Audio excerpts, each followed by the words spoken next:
Hello everyone, welcome to Barca News. It is November 3rd, 2024, and Hansi Flick has given his verdict in regards to the match against Espanyol. Also, Barcelona are reportedly preparing a swoop deal for Viktor Gyokeres. And finally, Barcelona and Atletico Madrid have greenlit the move of their match to Miami. We have a lot to discuss, so let's begin.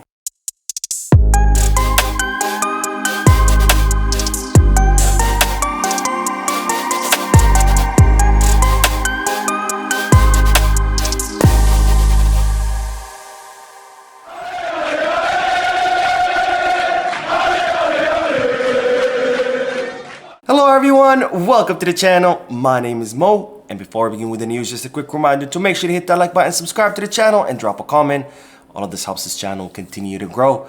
Also, if you are looking for any Barcelona jerseys or merchandise, make sure to Goal Kids, Kickback, or Fanatics. And if you are looking to place any sports bets, make sure to bet us. All links are down below in the description. Now begin with the news that Barcelona added one more victory to their tally, as today they defeated Espanyol in the Catalan derby 3-1 at the Luis Companys Stadium in Montjuic. And with this, Barcelona are still at the top of La Liga table, adding 3 more points to their total, and of course pulling ahead Real Madrid by 9 points, who did not play their respective match against Valencia because of the devastating floods affecting that region. Now, I did do a post-match live analysis as soon as the match ended, so if you do want to hear my thoughts and opinions about that match, make sure to check out the video on the channel. Now, in the post-match conference, Hansi Flick gave his verdict in regards to Barcelona's victory, and this is what the German coach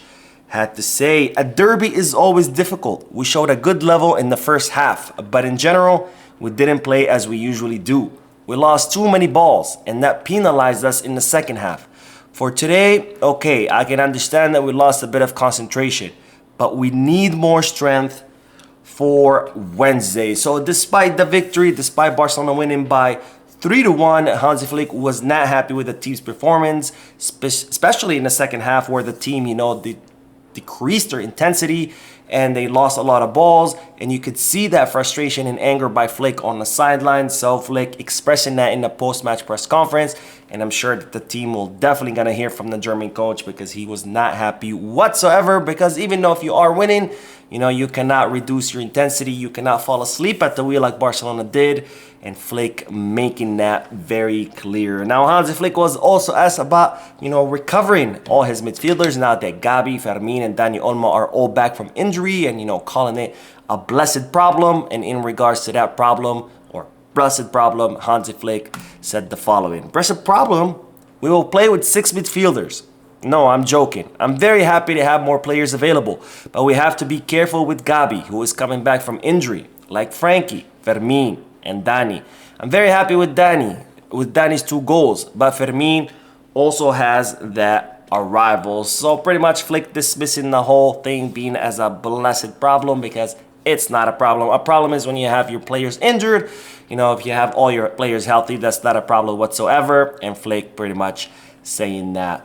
Now, Dani Olmo, the MVP of the match, who had a double today against Espanyol, also had some statements in the post-match press conference, or the post-match interview, and this is what the Barcelona player had to say. It was important to keep winning. Espanyol was going to come out with everything, but we played a very good game.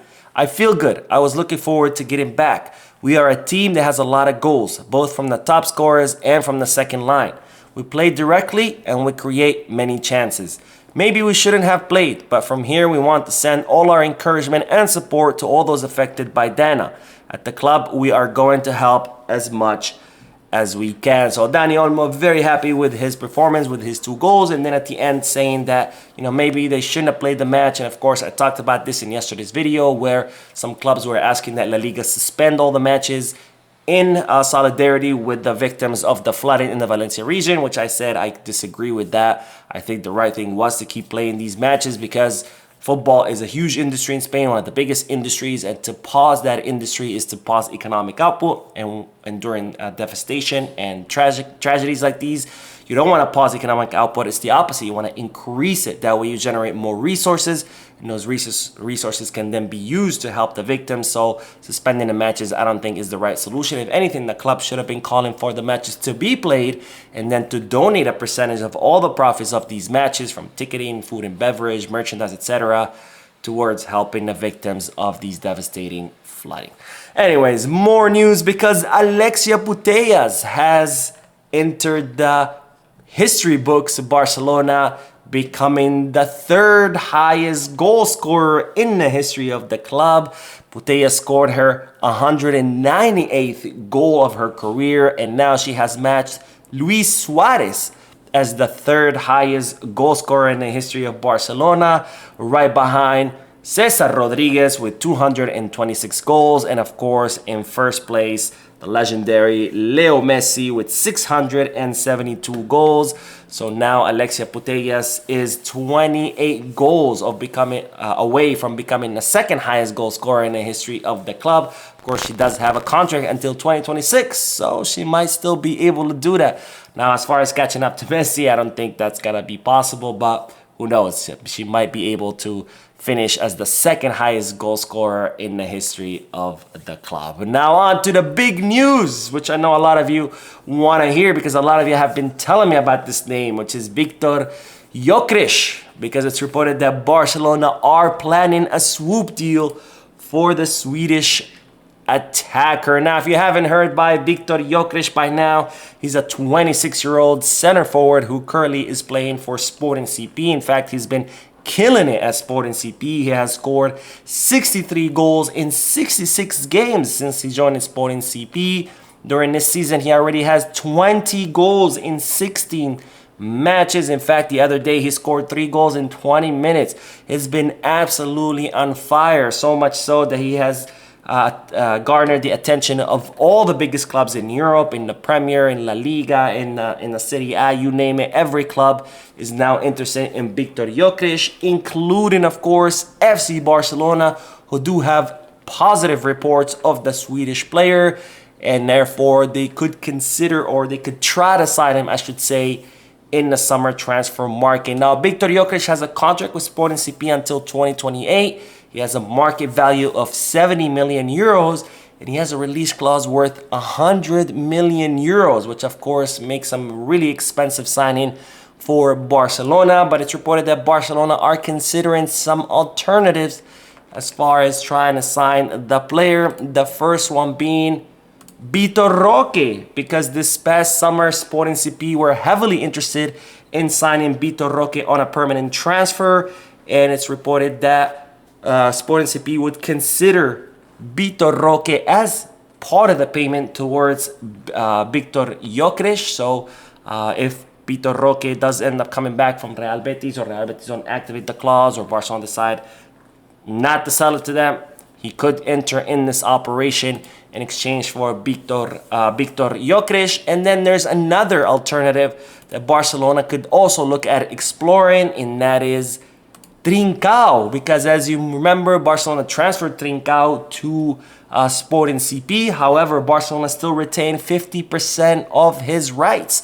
So Barcelona could also use this as form of payment, where they would, sell the 50% of rights that they have in Trincao to Sporting CP, plus Vitor Roque going to Sporting CP, plus some cash in exchange for the Swedish attacker. So what do you guys think about this? Let me know in the comment section. Would you guys like to see Viktor Gyokeres in Barcelona? Let me know down below. Now finally, we will end today's video with the news that both Barcelona and Atletico de Madrid have greenlit the decision, or the attempt, to move the December 22nd match between both clubs from Luis Companys Stadium to Miami. Of course, this is something that La Liga have been trying to do to promote the La Liga brand outside of Spain, more specifically here in the US. They've been trying to do this actually since 2018, to have some matches played in the US. So far, it has not received the approval needed, but this season they're saying that it might happen. So now that Barcelona, who are looking to gain 6 million euros from this match, and Atletico Madrid, who don't really care where it's played, because after all, they're going to be visiting anyway, Now they're both teams have green-lit it, and La Liga are, of course, want to do this. We'll see whether FIFA will approve this move to move the match of December 22nd to the US, to Miami, Florida, more specifically. Anyways, that is all the news for this video. I did do that post-match live analysis earlier today. If you haven't seen it, make sure to check it out. Don't forget to hit the like button, subscribe to the channel, drop a comment, and as always, peace, Barça.